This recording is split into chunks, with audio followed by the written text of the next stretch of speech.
그러므로 위로를 받으라. 오늘 설교의 제목입니다. 에베소서의 결론은 그러므로 위로를 받으라예요. 저와 여러분들이 언제 위로를 받아야 될 듯합니까? 장례 같은 가정에 어려운 일이 있을 때요? 물론이죠. 오늘 아침에도 제가 장례 당한 가정 문자로 위로의 마음을 보냈습니다. 심심한 위로의 마음을 표현합니다. 드립니다. 이러면서 위로 받으시라, 그렇게 마음을 다해서 문자지만 보냈습니다.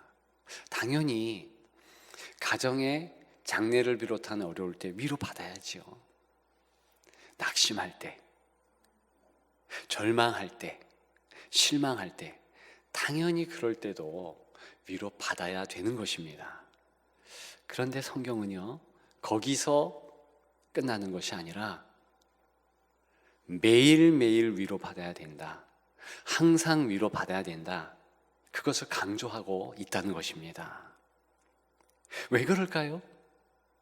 우리가 살아가는 이 현실이 전쟁터라는 것입니다. 영적 전쟁이 치열하게 있다는 것입니다. 그래서 전신갑주도 입어야 되고 항상 간구 기도해야 하며, 특별히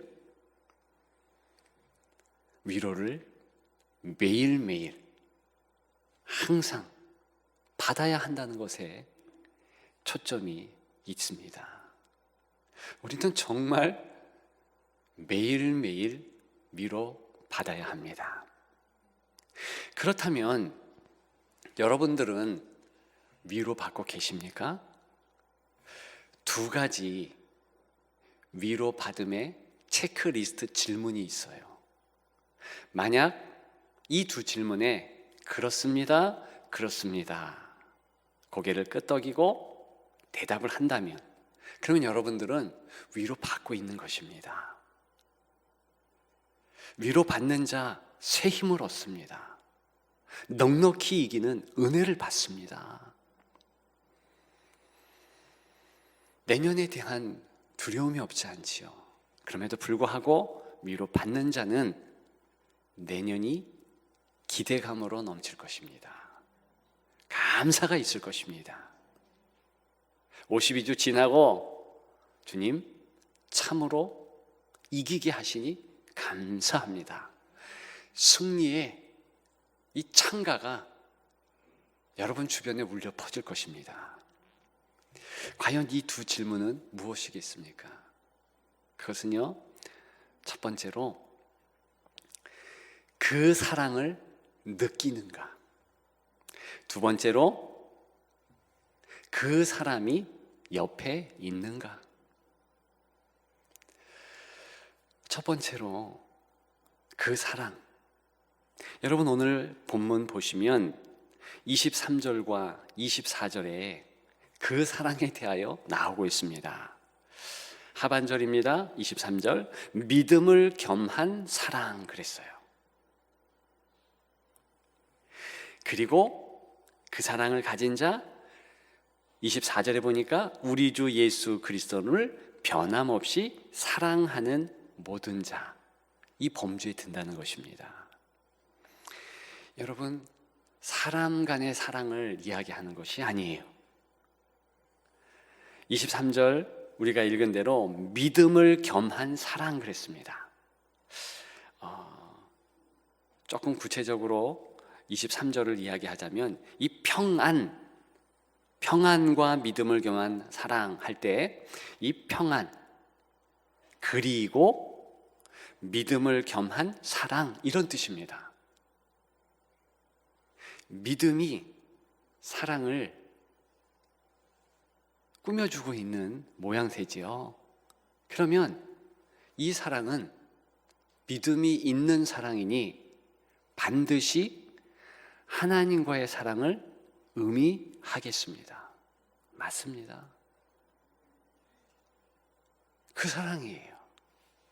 바로 하나님 사랑에 기초한 위로 느끼고 있느냐는 거죠.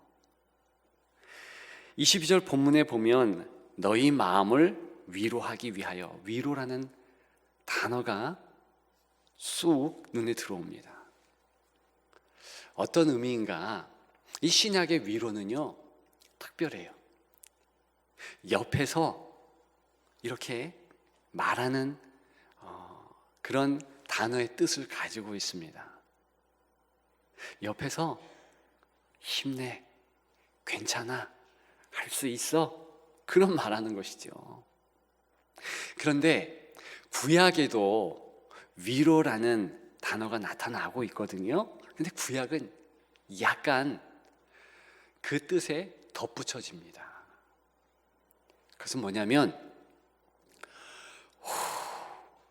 이렇게 안도의 한숨을 쉬는 것이 구약적인 위로, 그 단어의 뜻이에요. 그러면 신구약의 이 단어의 뜻을 합하면 옆에서 말하는 것을 듣고 이렇게 안도의 한숨을 쉬는 것이 위로라는 성경의 함의 뜻이 되는 것입니다. 여러분, 구약에서 누가 이런 안수의 한숨을 쉬었겠습니까? 저는 노아가 퍼뜩 생각납니다. 왜 그러냐 하면 노아, 그 이름 자체가 안위, 그 뜻은 위로라는 뜻이에요. 위로라는 이름의 뜻을 갖고 있기 때문이에요. 노아 시대에 위로가 없었죠. 그런데 하나님께서 힘들고 어려운 죄악된 세상 가운데서 노아를 주목하십니다. 그러면서 네가 안위하리라, 너 위로받는다, 그러면서 다가가셔요. 정말 노아는 하나님으로부터 오는 그 사랑의 위로를 받습니다. 그리고 하나님의 그 사랑을 동시대 사람들에게 전하기 위해서 마음을 다합니다. 근데 결과적으로 알고 계시죠? 어떻게 됩니까? 아무도 그 사랑을 받지 않습니다.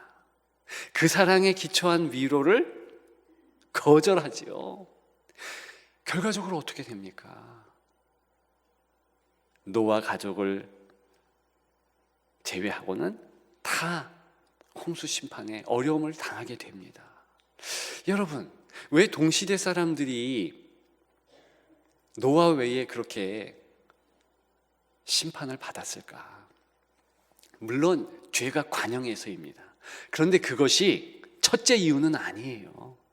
가장 근본적인 이유는 죄가 관영했을 때에 하나님께서 그 죄를 해결하시고자 하나님 사랑 근간으로 위로하시기 위해서 찾아오셨다는 거예요. 거기에 대하여서 모멸차게 거부했기 때문에 멸망되었다. 그 근본적인 원인을 찾을 수 있습니다. 여러분, 최초에 안도의 숨을 쉬면서 하나님의 위로를 받은 자 누구겠습니까? 아담과 하와예요. 아담과 하와의 잊혀진 사실을 여러분들은 꼭 마음에 새겼으면 좋겠습니다. 하나님께서 아담과 하와에게 한 가지 명을 하십니다. 모든 과실들은 다 먹어도 되는데 동상 중앙에 있는 단 하나의 과실, 선악을 알게 하는 나무의 그 과실은 먹으면 반드시 죽는다. 창세기 2장에는요 강조했어요. 먹는 날에는 반드시 죽으리라 그랬어요. 그런데 아담과 하와가 죽었습니까? 아니에요. 혹자는 이야기합니다. 죽은 거다. 왜냐? 하나님과 결별하게 되었잖아. 그것이 죽음의 모습이다. 맞지요? 그런데 정확하게 맞는 것은 아닙니다. 좀 부족해요. 왜냐하면 반드시 죽으리라 했는데 우리 하나님께서는 그 완전한 형벌, 그 죽음을 유보시킵니다.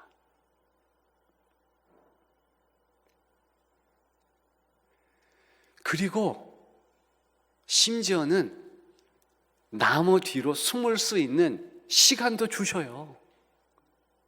물론 그러면서 우리가 알다시피 수치심과 죄책을 갖게 되지요. 여러분, 그런데 그 부분에서 놀라운 하나님의 사랑과 위로하심이 있다는 것 아십니까? 왜 그러냐 하면 여러분, 더 이전에 하나님 뜻을 거역한 그런 존재가 있습니다. 사단이에요. 그 사탄을 따르는 악한 영들입니다. 그런데 그들에 대하여서 하나님은 어떻게 하십니까? 즉각 심판, 지옥으로 가도록 하는 거죠. 여러분, 사단이가 죄책감을 갖고 수치심을 갖는다, 그런 이야기 들어보셨습니까? 절대로 그렇지 않습니다. 하나님은 인생에게만 수치심과 죄책감을 갖게 하신 거예요. 그래서 다시 하나님을 만나고 다시 하나님을 붙잡고 다시 하나님의 자녀로 살아갈 수 있는 기회를 주신 것이지요. 여러분, 이것이 그 크신 하나님의 사랑이라는 것입니다. 이것이 그 사랑에 기이한 하나님의 위로의 모습이라는 거예요. 범죄한 것 잘못했지요. 반드시 죽어야 되지요. 그런데 완전한 죽음, 그것을 하나님께서는 인생에게 유보시켰다.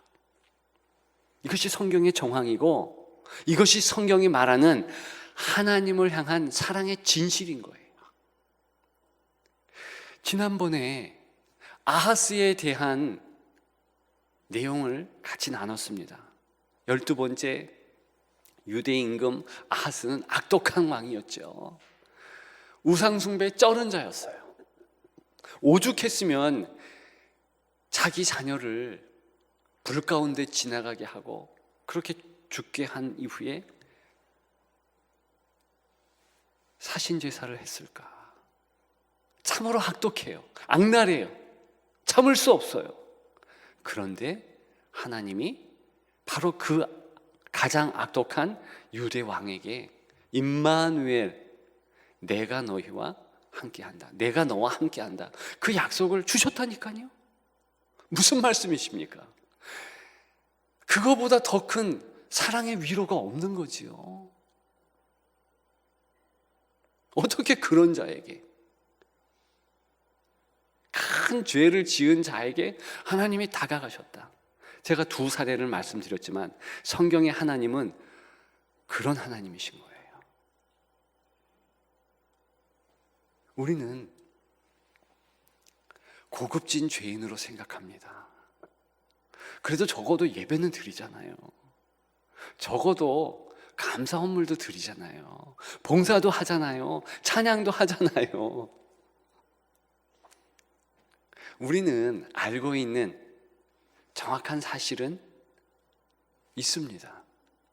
내가 마음속으로 짓는 죄나 저 청송교도소에 있는 살인죄를 지어서 수감된 수인이나 그 죄가 동등되다, 이 정도는 알고 있는데 실제 우리의 삶에 있어서는 그렇게 생각하지 않지요. 나는 그래도 선택받고 나는 그래도 예배 드리니까 조금 난 죄인이다, 아니요. 성경은 단호하게 이야기합니다. 아담과 하와의 사례를 보지, 아하스의 사례를 보지 다를 바 없어. 정말이에요. 다를 바 없어요. 성경의 결론이에요. 다른 것이 있다면 끝까지 하나님께서 찾아오시는 거예요. 거대한 그 사랑의 물결 위에 우리 인생의 조각배가 지금 순항하고 있다는 거, 그 사실과 세상 사람들과 좀 다른 것이죠. 여러분, 그래서 여러분들의 체크리스트 질문 항목 1번, 내가 그 사랑 느끼는가? 만일 2021년 지금 이 시점에서 그 사랑을 느끼지 않는다, 어떻게 해야 될까요? 그 사랑이 콸콸 넘치는 곳으로 향하십시오. 유튜브가 되어도 좋습니다. 말씀을 들으시고요, 기도의 자리로 향하시고요, 그렇게 하나님의 사랑에 대하여서 여러분들을 전폭적으로 맡기십시오. 그게 위로예요. 그렇게 되시는 여러분들 되시기를 주님의 이름으로 축복합니다.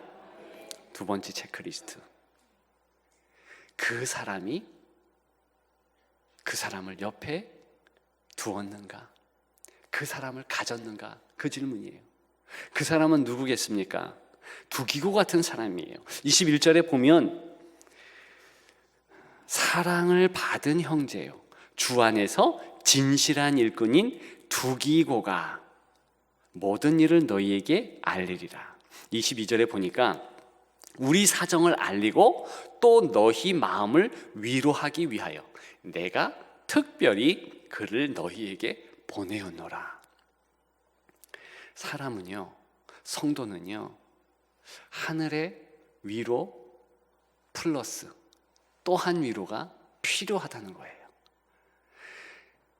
두기고 같은 정말 위로할 수 있는 그런 성도, 그런 사람의 위로가 필요하다는 것입니다. 그럼 두기고는 어떤 사람일까요? 사랑을 먼저 많이 받았다 그랬습니다. 사랑을 받은 형제. 더 중요한 것은 주 안에서 진실한 일꾼 그랬어요. 이때 진실은요, 끝까지 옆에 있는다, 그런 뜻이에요. 여러분, 이 두기고는요, 시선 처리를 잘했어요. 그의 시선에는 남의 흠을 보는 것이 아니라 남의 장점을 보고 남이 잘하는 것을 주목했더라는 것이죠. 여러분, 22절에 보면 내가 특별히 그를 너희에게 보내오노라. 특별히 그랬어요. 누가 얘기합니까? 사도 바울이에요. 사도 바울에게 왜 특별히 그 사람을 보낸다 이렇게 얘기할 수밖에 없냐면, 두기고가 먼저 사도 바울에게 위로를 줬다는 거예요. 위로를. 여러분, 사도 바울이 꽤나 괴팍한 분입니다. 이분이요, 어떤 일이 있었냐면 과거가 있어요. 선교팀을 구성했는데 마가가 눈높이에 들지 않았습니다. 어떻게 했는가? 내칩니다. 뒤돌아서서 도망가는 마가에게 비난의 화살을 던집니다. 단적인 내용이죠. 그러니까 굉장히 완벽 성향이 있고 일 중심의 사람이었다는 것을 알 수 있어요. 그런데 그런 그에게 끝까지 들러붙는 이가 있으니 그는 두기고였어요. 그의 눈에 왜 그러한 사도 바울의 나쁜 단점 안 보였겠습니까? 그런데 그런 것을 뒤로 하는 거예요. 장점을 보는 거예요. 그리고 위로의 중요한 점, 옆에 서서 하나님이 너를, 하나님의 당신을, 하나님의 사도 바울을 사랑해, 그러면서 계속 격려하는 거죠. 말해주는 거죠. 여러분, 사람은요, 비난으로 변화되지 않습니다. 지적질로 전혀 변화되지 않아요. 제가 보니까 제가 정말 공부 잘하고 마음을 다할 때가 있었으니 중고등학교 시절에 그때는요 선생님이 정말 격려할 때였더라고요. 우리 자녀들이요 부모님들이 비난하고 지시하고 그런 것으로 절대 변화되지 않습니다. 오히려 사랑을 담아 비난했는데도, 사랑의 마음으로 그렇게 행했는데도 다 힘들어해요. 어려워해요. 그러지 마십시오. 정말 껴안고 격려하고 또 사랑해주고 그러면요 자녀가 변해요. 사람은 불쌍히 여기고 사랑해줘서 그렇게 해서 변화되는 존재이지 동물이 아니잖아요. 뭐 먹을 것 주고 뭐 이렇게 잘해준다고 해서 그 표면적인 그 사랑으로 변화되지 않잖아요. 고아원 실험이 있습니다. 고아원에 실제 실험이에요. 진짜 잘해줍니다. 어릴 때 이제 깐난쟁이로 고아원에 오게 해서 몇몇 아이들을 지정해 놓고 다른 얘기 다 해줘요. 그런데 절대 한마디는 하지 않습니다. 사랑한다는 거. 그 말은 쏙 빼고 그 외에 다 얘기를 한 거예요. 그랬더니 놀라운 현상은 이 아이들이요 발육 속도가 뚝뚝 떨어지는 거예요. 거의 전응아의 수준이 되는 거예요. 이것이 실제 실험 결과입니다. 여러분, 교회 공동체에 가장 필요한 것은 이렇게 두기고 같은 사람들이 요소마다 있어야 된다는 것이지요. 그래서 사랑의 격려, 사랑의 말들을 계속 해야 된다는 것이죠. 여러분, 제가 단언할 수 있습니다. 여러분들이 아무리 신앙심이 좋더라도 10분 이상 여러분 옆에서 비난하고 또 비난하고 지적하고 하는 사람 피하십시오. 신앙이 망가집니다.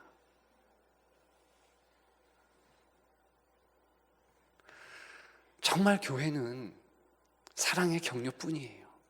왜 사도 바울이 특별히 두기고를 보냈을까요? 그것은 두기고 같은 사람이 또한 되라는 의미죠. 여러분, 연말이에요. 이 연말에 이 결산의 때에 우리는 결산한 것이 많이 있어요. 한 가지 결산하십시오. 영적 건강 어떤가? 두 가지 질문하십시오. 체크해 보세요. 나 지금 사랑하는 사람 옆에 두고 있나? 내 옆에 계속 나를 향해서 위로하는 두기고와 같은 사람이 있는가? 여러분, 없다면 찾아가십시오. 저한테 오시면 제가 그렇게 해드릴게요.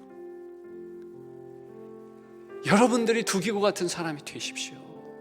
격려하십시오. 사랑하십시오. 껴안으십시오. 그러면 승리합니다.